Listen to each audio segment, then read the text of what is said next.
वहीं 2 दिन पहले दुर्गा पूजा के दौरान हुई हिंसा का मामला। हिंसा में गिरफ्तार 30 लोगों का पुलिस ने मेडिकल कराया है। मेडिकल कॉलेज में कराया गया अभियुक्तों का मेडिकल परीक्षण। मेडिकल परीक्षण के बाद अभियुक्तों को जेल भेजा गया। मेडिकल परीक्षण के दौरान भारी पुलिस फोर्स वहां पर मौजूद रही। हिंसा के बाद अब तक 51 लोगों की गिरफ्तारी हो चुकी है। ये बड़ी खबर आपको बताते, जहां अभी तक 51 लोगों की गिरफ्तारी हो चुकी है। मेडिकल कॉलेज में सभी अभियुक्तों का मेडिकल कराया गया है और मेडिकल परीक्षण के बाद अभियुक्तों को जेल भेजा गया है। तो बड़ी खबर आपको बता रहे हैं, मेडिकल परीक्षण के दौरान भारी पुलिस फोर्स मौजूद रही। अधिक जानकारी के लिए संवाददाता सैयद मसूद कातरी हमारे साथ जुड़ चुके हैं। सैयद मसूद, क्या कुछ पूरी जानकारी है, क्या क्या कार्रवाई अब इस पूरे मामले पर अब तक हो चुकी है? अब तक इस संबंध में 10 लोगों के विरुद्ध नामजद और अज्ञात लोगों के विरुद्ध मामला दर्ज हो चुका है। इसमें से 25 लोगों को कल गिरफ्तार करके जेल भेजा गया है। 26 लोगों को आज गिरफ्तार किया गया है। निरंतर गिरफ्तारियां चल रही है। जो 26 लोग गिरफ्तार हुए हैं आज, उनको मेडिकल परीक्षण के लिए मेडिकल कॉलेज भेजा गया है। इसके बाद मेडिकल परीक्षण के बाद उन्हें भी आज जेल भेजा जा रहा है। साथ ही गिरफ्तारियों का क्रम अभी जारी है। मुख्य अभियुक्त की तलाश के लिए जो टीमें गठित कर दी गई है, वो टीमें लगी हुई है और एसटीएफ के लोग यहाँ पर मौजूद है। एसटीएफ की टीम मौजूद है और यहाँ पर अभियुक्त, जो नामजद अभियुक्त है, उसकी तलाश के लिए दबिश दी जा रही है। ठीक है सैयद मसूद, तमाम जानकारी के लिए आपका बहुत बहुत शुक्रिया।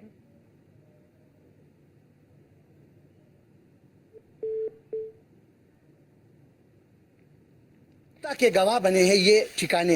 ये है मोटरसाइकिल की एजेंसी, जिसे आग के हवाले कर दिया गया। इसे बुरी तरीके से जलाया गया। यही नहीं, इसके कार सेंटर को, जो यहाँ पर कार्यशाला है, जहाँ पर उसका निर्माण, अभी भी देखिए यहाँ हम आए हैं, यहाँ अभी भी धुआं उठ रहा है। यहाँ अभी भी जो है गर्मी से इन जो मोटरसाइकिलें जली हैं, जिस तरह से इस एजेंसी को आग के हवाले किया गया है, उससे यहाँ पर अभी भी चिन्ह मौजूद है। अभी भी धुआं उठ रहा है। अभी भी यहाँ पर आग बुझाने के बावजूद दूसरे दिन भी यहाँ पर धुआं दिख रहा है। साफ शब्दों में दिख रहा है कि किस तरह से यहाँ के धुएं के गुबार अभी भी बना हुआ है। हालांकि प्रशासन यहाँ पर सफाई करवा रहा है, इसकी सफाई व्यवस्था में लगा हुआ है। यही नहीं, किस तरह से बेरहमी से इसको पूरी तरीके से जलाया गया है।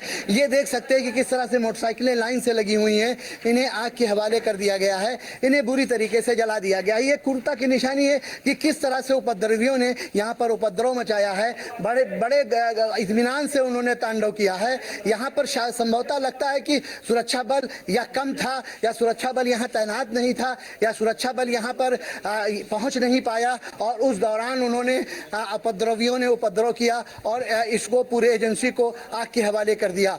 एजेंसियों को धू धू करके जलती रही। इसके बाद हालांकि प्रशासन को जब संज्ञान में आया तो उसने यहाँ पर फोर्स लगा करके इसे आग बुझाने का काम किया। अभी आपने देखा कि किस तरह से एजेंसी को आग के हवाले उपद्रवियों ने किया है। अब आप देख सकते हैं कि सेवा ये अस्पताल है, लखनऊ सेवा अस्पताल, इसे भी निशाना बनाया है। यहाँ तक कि उपद्रवियों ने इसका भी ख्याल नहीं किया कि एक अस्पताल है जहाँ पर कोई घायल, बीमार, चोट खाने वाला व्यक्ति इसका शिकार हो सकता है। देख लिए किस तरह से दवाएं जली पड़ी हुई हैं, दवाएं जली पड़ी हुई है। यहाँ पर शीशे के टुकड़े पड़े हुए हैं। ये क्रूरता की दास्तान बयां कर रहे हैं। जिस तरह से क्रूरता से उपद्रवियों ने उपद्रव किया है, किस तरह से उपद्रवियों ने यहाँ पर उपद्रव करके आग के हवाले किया है, आगजनी की है। ये क्रूरतम चेहरा जो उपद्रवियों का सामने आया है। जिस तरह से उन्होंने जो अस्पताल है जहाँ स्वास्थ्य की सेवाएं मिलती है, किसी बीमार को, किसी घायल को उपचार होता है गाँव के लिए, ये उसको भी नहीं बख्शा है उपद्रवियों ने।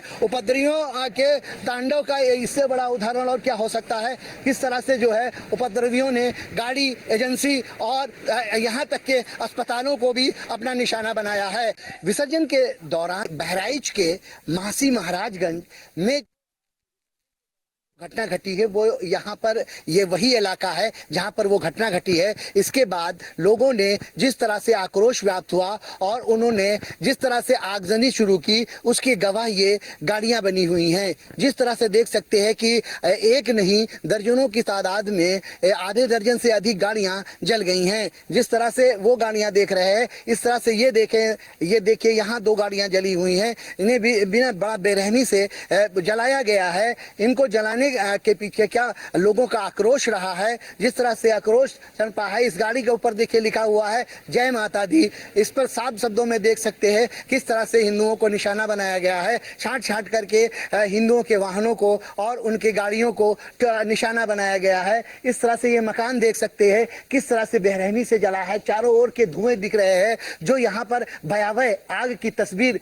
पेश करते हैं कि किस तरह से भयानक तरीके से यहाँ आग लगी है और किस तरह से क्रूरता से इस मकान को और यहाँ खड़ी हुई गाड़ियों को जलाया गया है। यही नहीं, आप सामने देख सकते हैं कि वो गाड़ी खड़ी हुई है उसे भी बेरहमी से जला दिया गया है। यही नहीं, तोड़फोड़ का भी बम्पर तरीके से किया गया है। आप देख सकते हैं ये बगल में गाड़ी खड़ी हुई है जो नया भवन है, यहाँ पर भी उस गाड़ी को तोड़ा गया है, बुरी तरीके से तोड़ा गया है। इसका मतलब इससे साफ प्रतीत होता है कि दंगाइयों ने बड़े पैमाने पर दौड़ दौड़ करके इस तरह से हिंदुओं के गाड़ियों को, मकानों को और ठिकानों को और उन्हें निशाना बनाया गया है।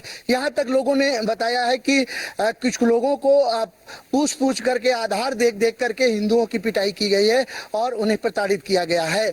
ये हालात यहाँ के स्थिति विस्फोटक बनी हुई थी, लेकिन मुख्यमंत्री के निर्देश के बाद, मुख्यमंत्री के मामले में संज्ञान लेने के बाद यहाँ पर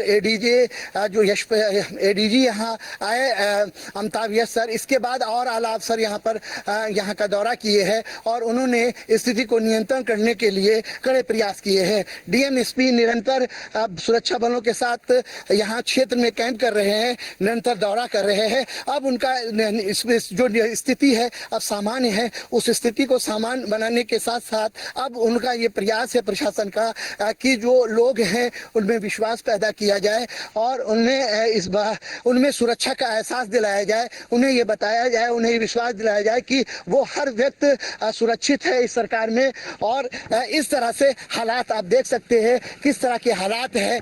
अब जो वर्तमान में स्थिति बनी हुई है उससे ये साफ प्रतीत होता है कि प्रशासन का ये प्रयास है कि अब लोगों में विश्वास पैदा किया जाए। प्रशासन का पहला प्रयास था कि विसर्जन हो, दूसरा प्रयास प्रशासन ने किया कि शांति व्यवस्था बहाल हो। कल दोपहर के बाद से यहाँ शांति व्यवस्था बहाल है और इसके बाद अब आज प्रशासन ने स्थानों को चिन्हित किया, संवेदनशील स्थानों को चिन्हित करके वहाँ पर सुरक्षा बल तैनात किया है। साथ ही वो प्रशासन खुद दरवाजे गांव जा करके लोगों में सुरक्षा का एहसास करा रहा है। कैमरामैन वीरेंद्र के साथ Syed Masood Qadri, news on India, Bahraich के मासी में विसर्जन के दौरान उपद्रव के बाद स्थिति विस्फोटक हो गई, जिसे नियंत्रित करने में पुलिस अधीक्षक और डीएम सहित आला अफसरों की टीम यहां लगी हुई है। स्थिति वर्तमान में नियंत्रण में है। हालांकि यहां पर पुलिस अधीक्षक हमारे साथ मौजूद है, उनसे जानते हैं कि क्या हालात, कितने लोगों की गिरफ्तारियां हो चुकी है और क्या हालात है इसमें, क्या हालात है मैम इस समय? जी, हालात बिल्कुल ठीक है